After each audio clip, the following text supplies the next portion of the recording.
This video is only possible thanks to viewers like you. To support the channel and get more, go to patreon.com/optimisticduelist and subscribe. Link in the description.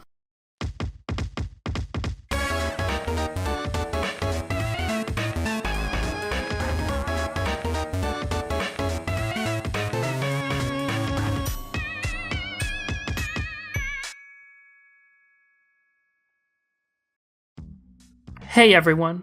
Welcome to the beginning of our exploration of the hemospectrum, the social system on Alternia designed to keep trollkind divided and under control. Alternia systematically pushes trolls to approximate the thought and behavior patterns of the beta trolls who play Spurb. On the aspect end, this is simple enough. Trolls in Hiveswap usually manifest and mix two different aspects. Trolls whose true sign matches the aspect of their caste are usually healthier. Classes are more complicated. Each caste seems to be linked to both the beta troll's class and the ancestors through an assortment of cultural stereotypes and myths. This makes sense, since a defining feature of much of the behavior of the beta trolls is their relationships to their respective ancestors, who they often ended up imitating. On top of that, some trolls might be forced into a particular class through jobs or circumstances that can have nothing to do with their true inclinations or their caste myths. If this sounds like the groundwork for a confusing mess, that's because it is. By forcing all of these roles onto the lives and minds of all trolls, Alternia ensures that they are miserable, confused, and too alienated to understand themselves, let alone each other. In this way, Alternia kills not just solidarity, but happiness itself.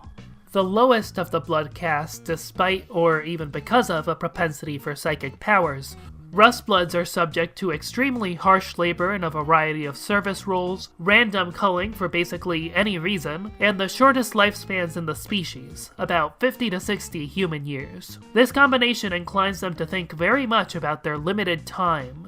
The hero this cast is meant to produce is Aradia Megiddo, casting them in the shadow of the Maid class.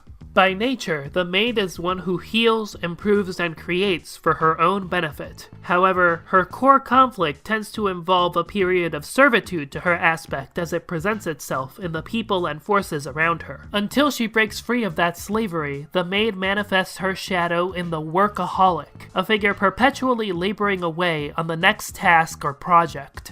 Marsti's life is bogged down by grueling, back-breaking labor. In her case, cleaning away graffiti and any other messes she finds captivating, leaving nothing behind. As a voidbound, Marsti's feelings about her job are appropriately hard to understand. It sometimes seems like she's genuinely interested in or enjoys cleaning, but just as much of her commitment seems to originate in a sense of resigned bitterness about her options for the future. Marsti knows this is the best kind of work Alternia will allow her and has committed to not seeking to rise above her station. So her cleaning motif is basically her filling her life with busy work, echoing the workaholic behavior of the Maid's shadow. Which is a shame because she knows other things too, particularly in regards to the chronic gold blood illness void rot. She's able to accurately diagnose Follicle, predict how she's attempting to manage the illness, and give her information to improve her life and make her healthier. Whether she's outright healing Follicle as a sylph or guiding her through counsel like a seer, she seems driven to help others with her talents, so it's a shame that under Alternia they're so obscured. Hey! So you might have noticed this video was a bit shorter than my usual. This is a bit of an experiment to see what you guys think of this video format, especially for the Hiveswap trolls since we have so many of them to cover and I've been getting class pack requests for them, like, a lot. But it's also just a way for me to keep the content flowing through March because it turns out I'm gonna be really busy this month. First off, I'm gonna be moving, which is awesome because it means that I'm gonna be able to record a lot more often and possibly even stream regularly from now on. On top of that, in late March I'm going to be flying out to Burbank, California to appear as a guest panelist in Kate Mitchell's Perfectly Generic podcast live show.